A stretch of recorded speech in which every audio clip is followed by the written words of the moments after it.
My sister-in-law has been making comments about how edgy I am and that I'm a disgrace that must have skeletons in my closet because of it, so my boyfriend surprised her and revealed the skeleton in our closet, and she slapped me. How do I put this? My sister-in-law, 56F, thinks I, 32F, am obnoxious. She is my boyfriend's, 38M, eldest sibling and very protective of her baby and also very religious, so her baby dating pantsuit wearing, neon-colored hair having, bisexual atheist feminist with two moms was a lot for her to take in. Over the 3 years my BF and I have been together, she has only been more vocal about it. It did first start with small snarky comments, but now it's full in-your-face criticism. It got worse when he moved in with me as we aren't married. Well, one of her longest-running jabs is that I look scary but am just mild and boring whilst I try to cosplay as edgy. Fair play to her for sewing and cosplay. Gold star. She's evolving, unless I have any skeletons in my closet. I'm a happy person and have little issues with laughing at myself, so I always just laugh it off when she says she will find my skeletons in my closet.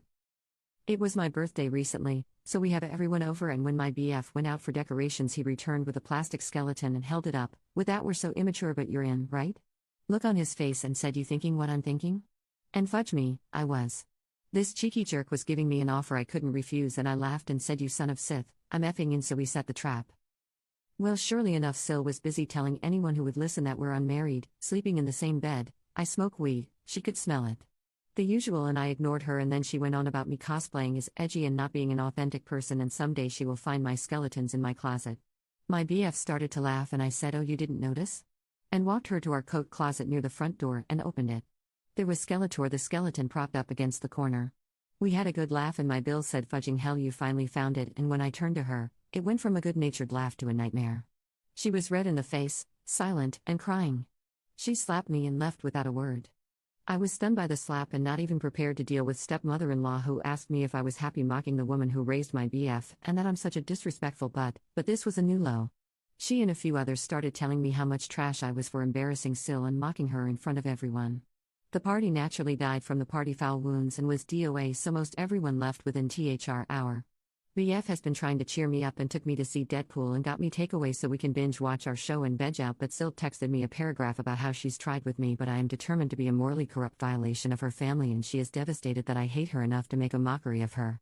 I replied back an apology that I hurt her and I genuinely thought it was just a laugh we could share and offered to take her to lunch to talk it out. She said she was disinterested in dealing with me further and when my BF wised up and leaves me, she will celebrate. There are texts from others and group chats where I am being torn apart as vicious and malicious and my mind is boggled. I know there are 100% times that when a person says it's just a joke they are astronomically the jerk. So am I the jerk here?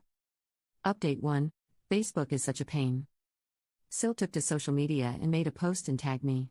It was a novel long, but the short of it is that I am a hateful woman who doesn't respect parental figures, and it must be because I am an orphan. According to post, I am on drugs and lured her baby unto them too.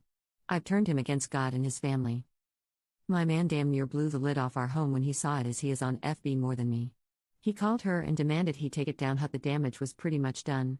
Family out the woodwork are sending me rehab center links, church counseling links, sex addiction help, and my personal favorite is before me and after me photo comparisons, where before me is a photo of him in church with his family at a Mother's Day service and after is a snap of him at a concert with his tattoos showing, drinking and clearly drunk. Some people even came to the house to stage an intervention. My guy only started to shout and make them leave our home when I was referred to as a classless and shameless slut. Let me transparent, we use THC and weed, but it's legal here and we have jobs and maintain a good life. The after me photo is not actually when we were dating, it was beforehand. And I am not an orphan. Sil is married to an alcoholic who just recently got hammered. Abed wrecked their car, then got arrested for being belligerent with the police and refusing to leave after his car was towed. All over some freaking dummy? Oh, and I am a shameless slut. So that one felt like a compliment. So I talked with him about limiting contact and he got upset. He loves his family and despite this freak show, he loves his sister. He got stressed out and started to have a panic attack. I helped him recenter, got him water and held him until he was calm again. He asked we give it a bit of time to die down and he will try to talk sense into Sil. So we're giving it time. I'm not mad at him. I know this is hard for him, but this is crap and I am being bombarded with texts and even emails telling me I am some demon woman who is shooting up my soul who hates Christians, and none of that is even true. It's just a lot and I am hating every moment. Update 2. Well, I am out of emotional real estate here, but here goes everything. I have a feeling this isn't going to be short, so TLDR, Sil is depressed and self-harming after we cut her out and BF is clearly hurting. I guess I have to start naming people as this is becoming something of a saga. My BF Dean, I'm a supernatural fan, so Sumi lol, sat me down a few days after my last post. He was very, very calm, and that was my first sign that I needed to gird my loins because I was in for a doozy. For background, generally, I am the calm, logically lead one while he is passionate and deep feeling. In this, we became polar opposites of that norm. He looked me right in the eye and asked me point blank, no BS, how this was all affecting me.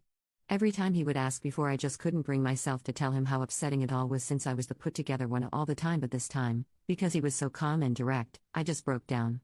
Nightmare isn't the word. It was hell. We live around what is known as a small big city, meaning it's big, sure, but once you get in certain circles you find that everyone knows you and you know most everyone, or at least someone who knows them. So, in a way, it can be like a small town. Our state is generally religious outside our city. So rumors spread. With my Sills, I will call her Ren going forward, social media attacks on me, it was the scuttlebutt everyone craved. Some people sided with her, not most, but enough.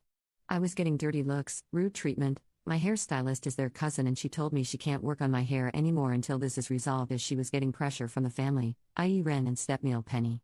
It was schoolyard and immature, but it was enough to make me feel bad.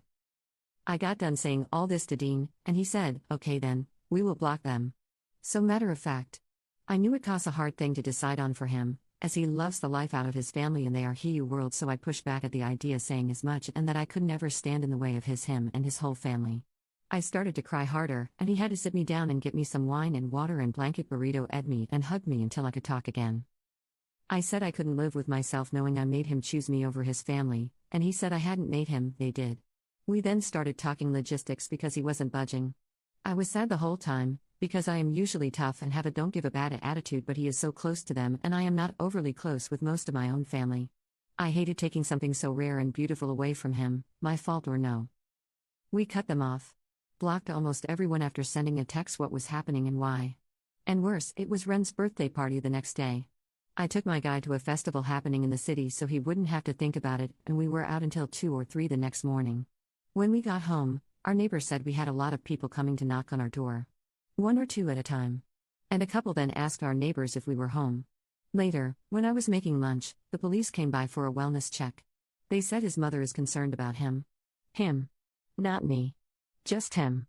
Dean said coldly that his mother is dead, and if his father's wife sent them, he wanted it on record that they were not in touch and he wanted no contact. Penny was at our door by dinner. Some of this was before I got into the room because I was cooking, but Dean told me he heard a knock and thought it was the neighbors and opened without looking. Ren was standing there, eyes red as if she had been crying. She asked to come in and he said no, so she started to cry, loudly, and I heard it and came to see what the fuss was. She had fallen into him sobbing and wailing, asking what she did that was so wrong that he's treating her like this. That he's her baby, and she loves him, but he is so cold and mean to her now and all that BS. I was angry, but I saw his face, he was tearing up and pushed her away, asking her to leave. That's when she saw me. She was sobbing an apology like, I am so sorry if I ever made you feel like you're not family. You won. Please don't take my baby from us. She went on to say if this is about their religion then they won't pray around me and stuff like that, and when she finally stopped rambling I said it was not about their religion. I am atheist, sure, that's my choice. But I don't mind people having faith in something. I actually somewhat envy people who do, as I just don't and probably can't. I told her it was about my treatment from her and others in the family. That I was cast as the villain for almost 3 years and I was prepared to grin and bear our whole natural lives, but then she gets nastier with me with a gossip mill, and above all that, she put hands on me. She had the absolute gumption, gal, to slap me, and the family collectively decided to let that slide. I won't tolerate physical abuse. I had an abusive ex. I won't be accepting that. Ever. Honestly, that was the singular thing that made me realize 2 things: she will never respect or care about me, and more, that I can never respect her ever from that moment on. It all just flooded out me. I never yelled. I was just firm and direct about it. This is what happened. This is the hurt you did, and here are the consequences. She practically collapsed in our home wailing by the time I finished, and she would interject, okay, you hate me, I get it, or I'm sorry. I'm so sorry, and things like that. I asked Dean to get her water, and he did. When he returned and handed her the glass, he said she should drink something, and she shook her head and said that she couldn't. We asked her if she hurt herself getting to the ground, and she just got really calm and wiped her eyes and had this weird frown, tears still streaming down. She told us that she came to apologize, and she apologized, but we've been clear we don't want anything to do with her or the family, and that breaks her heart.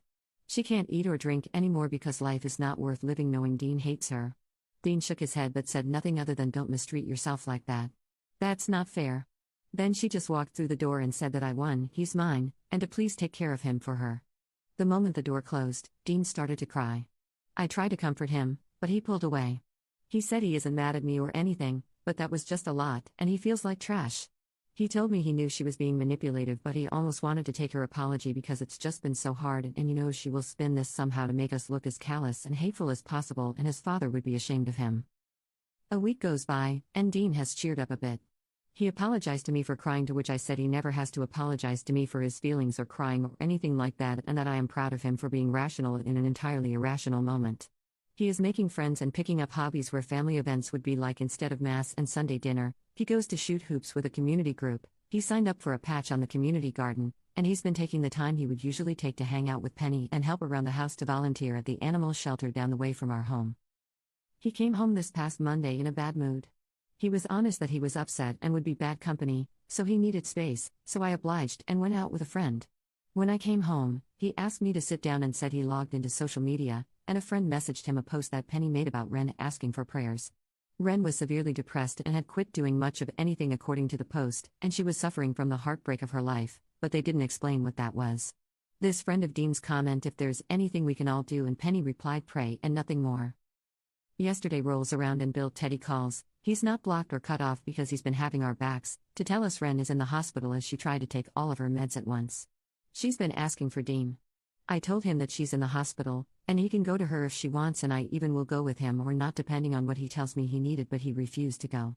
He's been blue ever since, and I'm worried. Ren is practically a mother to him, so I know it's hard. I feel like trash because this is really all because I agreed to some stupid joke to fire back at hers. Normally, I would just say these are manipulation tactics, but to down pills out of spite is some next level commitment to the bit, and I feel like I've really shattered my man's world. I don't know if I need to give him time, or sit him down right now, or up our therapy, or take him on a vacation or what. He's my person. I hurt when he hurts. And we're hurting right now. Sorry this went so long, I guess I had more to say than I thought. Commenter 1. Does anyone else think she might be Dean's bio mom? There is an 18-year age gap between them. Commenter 2. Possible. I was 13 when I learned in an argument my sister was my mother and mom was my grandmother. Fudged me up for 20 years. Update 2. We've endured a lot from his family at this point. From them calling into my job to complain about me, to the police coming by because I am abusing him.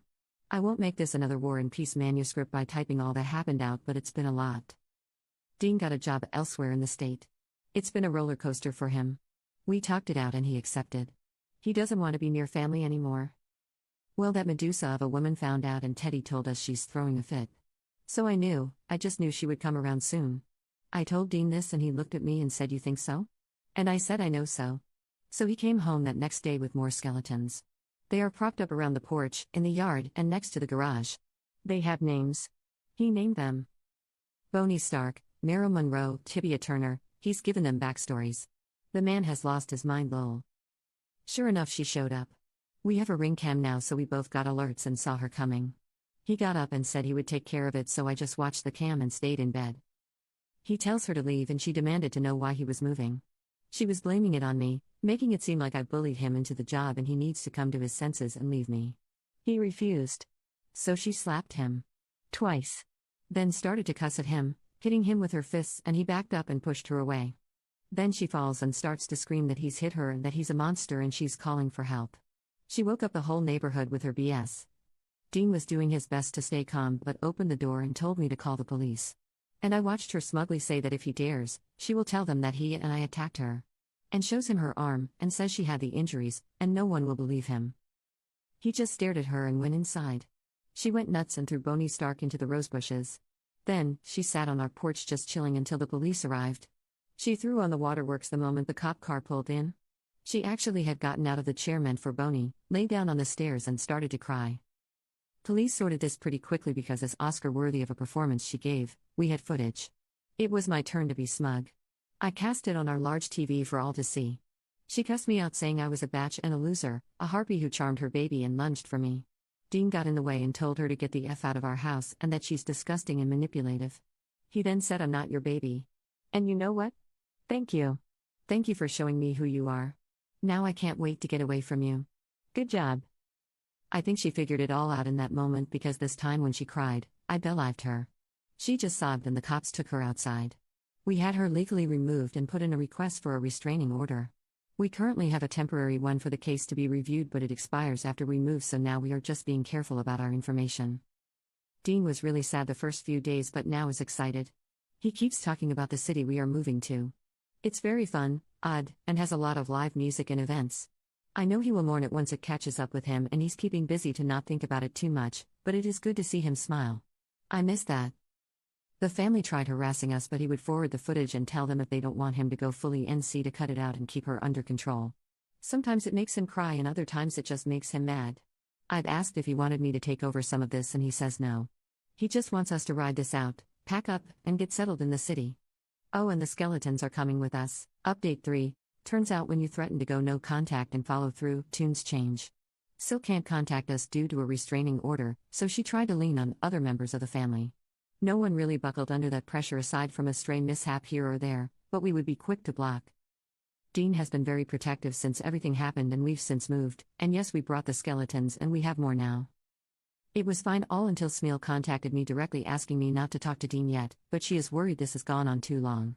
Sil had thought herself pregnant back in July, but it turned out not to be the case. But since then she has been insistent she is having a baby with Smeel and some other members of the family. Dean and I were not aware of this.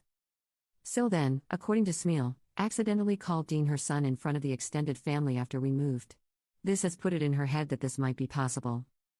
I don't know quite what to do. I haven't told Dean about this yet because it's ridiculous and sounds too much like a soap opera or something. And he's finally in a good place and staying no contact. We are closer to my family, not related but the closest I've got to family really, and we've had a full social calendar since we've moved.